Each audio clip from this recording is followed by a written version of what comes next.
There's weird, there's comic book weird, and then there's whatever the hell was going on at Marvel during these stories. Sometimes it feels like the writers were locked in a room, given a typewriter, and told to make art or else. These aren't your average funny panel out of context moments. These are full issues, multi-part arcs, even crossovers. We are forced to ask, who approved this, who drew this, and why am I still reading it? Some are so off the wall that they loop back around to brilliant. Others feel like a dare. A few are just plain offensive. But every single one is real, printed, and canon. One Marvel hero gets turned into a completely different race. Another ends up in a fantasy world straight out of a fever dream. And yes, at some point, Spider-Man ends up fighting with a deranged superhero made of toast. This is a trip through Marvel's most unhinged, baffling, possibly criminal storylines. The ones they'd probably prefer you forgot. But I didn't forget, and after watching this video, neither will you.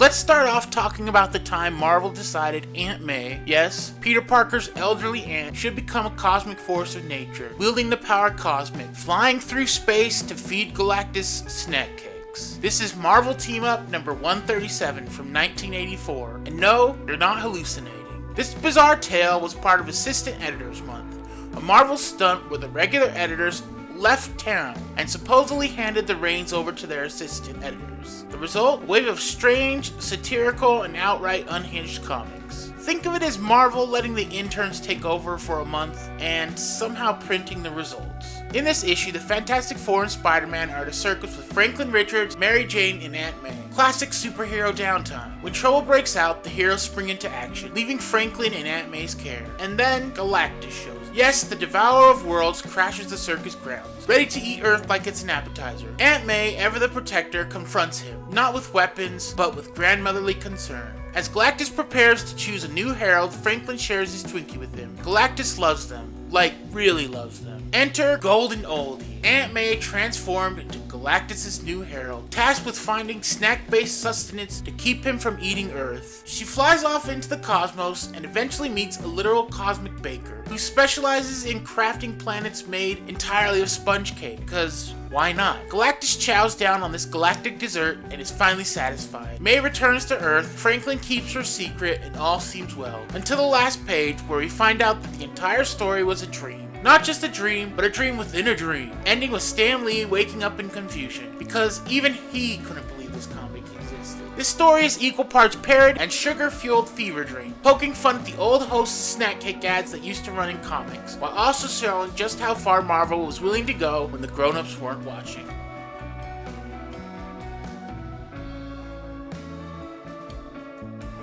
In 1992's The Punisher issues number 60 through 62, Marvel decided that what the world needed most was a racially transformed vigilante.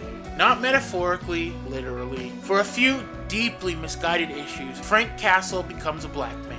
No, this wasn't an alternate universe or a what if. It actually happened in the mainline Punisher comic. The story starts off like a standard Punisher setup. Kingpin wants Frank dead, Frank ends up in prison, and Jigsaw just so happens to be there too.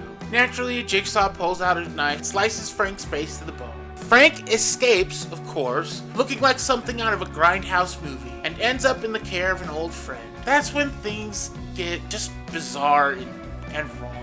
Frank is taken to a former plastic surgeon who's now living in absolute rock bottom. She's addicted to drugs, working as a prostitute, and has a new experimental method for skin regeneration. Her secret ingredient? Melanin injections. Somehow this treatment doesn't just heal Frank's shredded face, it turns him black. And just like that, Marvel's most stone-faced, white-ass vigilante wakes up in a new body and a new life. In a story that suddenly thinks it's got something to say about race relations.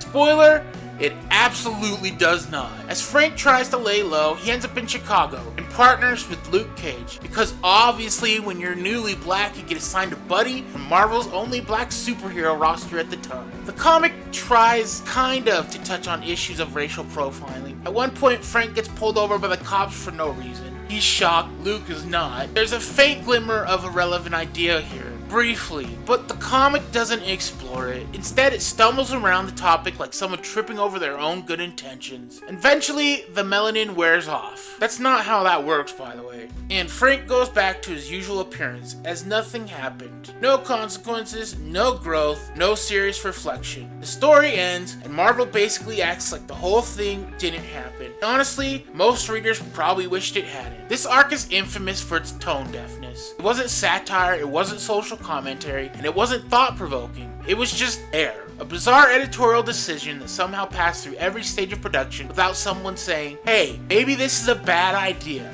Final Days is a prime example of early 90s comics at their most reckless, trying to be edgy and topical without doing any of the necessary work. Plays with heavy themes using cartoon logic and delivers an unearned, deeply awkward message that lands with all the grace of a flaming dumpster. Even die-hard Punisher fans tend to skip this arc, not because it's shocking or bold, but because it's just really, really sensitive and dumb.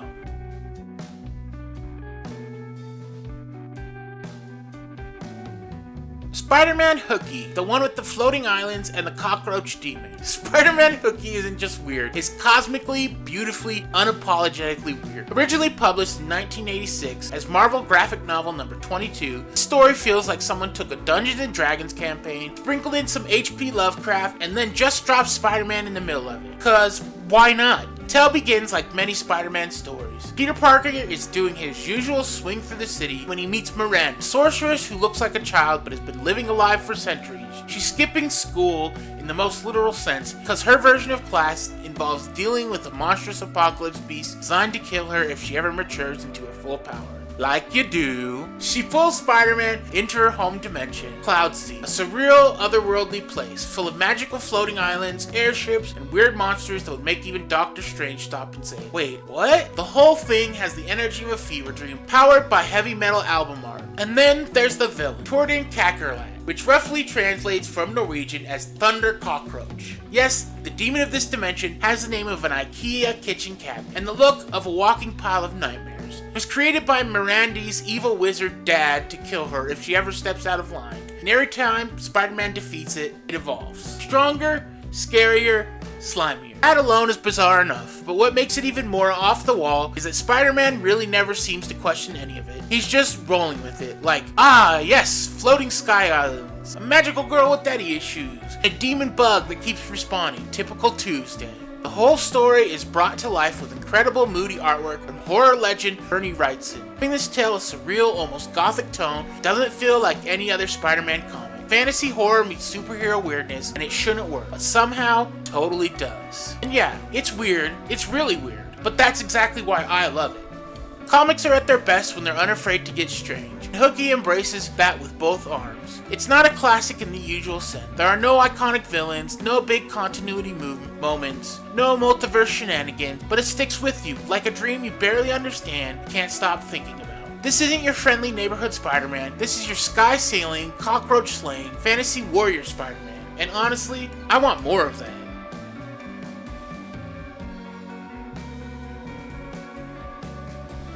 In 1994, the comic book world witnessed an unexpected collision of genres when Marvel's grim vigilante, The Punisher, ventured into the wholesome town of Riverdale. This one-shot crossover, officially titled Archie Meets the Punisher, or The Punisher Meets Archie, depending on the publisher, was a collaborative effort between Marvel Comics and Archie Comics. Written by Batten Lash with art by Stan Goldberg from Archie and John Buscema, who worked on Punisher. The comic managed to blend two vastly different universes into a cohesive, entertaining narrative. The story kicks off with Frank Castle on the trail of a drug dealer named Red Fever, who bears an uncanny resemblance to Archie Andrews. Red flees to Riverdale, assuming the alias Melvin J, which is not a great alias in my opinion.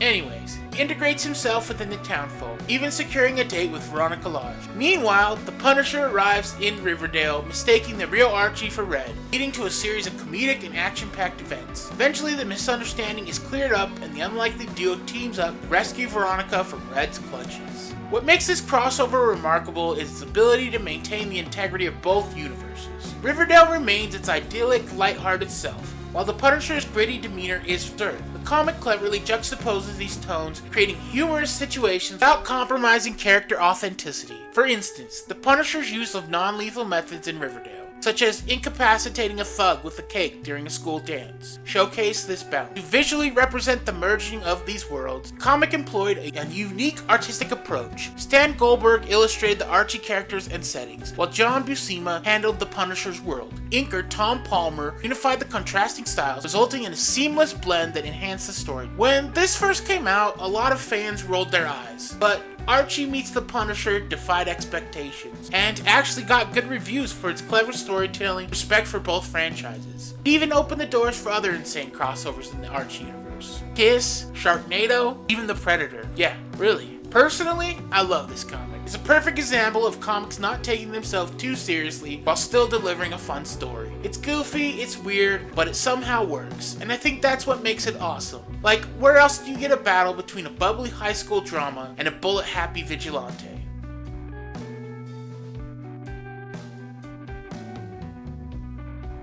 And last but certainly not least, we're going to talk about one of my favorite stories in all of Marvel Comics. Back in the early 90s, Marvel somehow got their hands on the license to the Ren and Stimpy show, which already feels like the start of a sentence that should end in disaster. And yet, we got something truly magical. Ren and Stimpy number 6, the issue where Spider-Man fights none other than Powdered Toast Man. Yes, Powdered Toast Man. This fever dream was written by none other than Dan Slott, long before he became one of the most well-known Amazing Spider-Man writers of the modern era. This was one of his earliest cracks at writing Spidey. If there's any justice in the universe, he either brings it up constantly or spent years trying to suppress the memory like a repressed childhood trauma. The plot? Don't worry about it. Logic took one look at the script and walked straight into traffic. We've got Ren and Stimpy eating toast covered in web fluid for breakfast, a legitimately epic brawl with Powdered Toast Man, who uses sharpened toast as throwing stars, and Stimpy projectile hurling hairballs like he's got mutant powers. Spidey literally stops mid-comic to wonder if he's accidentally inhaled too much of his own web fluid. And honestly, at that point you might be asking the same thing. Powdered Toast Man, in case you were unlucky enough not to be alive during the 90s, is a superhero whose powers include flying backwards, launching himself out of a toaster, and having butt cheeks that dispense breakfast. Spider-Man fights him. Not wins, fights him. And the best part, it's all played completely straight. There's no multiversal justification, no satire label slapped on the front. This is just your friendly neighborhood Spider-Man, deep in the chaos dimension, early 90s cartoon crossover logic. Look, I genuinely love this comic. It's stupid in all the right ways. Kind of, how did this get made energy that only comics from this era could produce? It's like a pop culture blender set to abomination, and it tastes amazing. You'll laugh, you'll cry, you'll ask yourself if you inhaled too much webbing, and then you'll go back and read it again. So yeah, these stories actually happened. Someone wrote them, someone drew them, and Marvel printed them with full confidence. Were they jokes, experiments, symptoms of a collective mental breakdown? Who knows? But for better or worse, they're part of Marvel history now, inked into the long, weird tapestry of a universe that somehow fits both Thanos and Powdered Toast Man. And honestly, I kinda love that. Not all of it. Some of these were a crime against storytelling, but the fact that Marvel was willing to get this weird in the first place, that's something. If you've got a favorite bizarre Marvel comic I didn't cover, or you survived reading one even worse than these, drop it in the comments. I want to see just how deep this rabbit hole goes. And if you enjoyed watching me relive these fever dreams, go ahead and like the video, subscribe for more comic book chaos, and share it with someone who thinks they've seen everything Marvel has to offer, because trust me, they haven't. Thanks for watching, and as always, I'll catch you in the next one.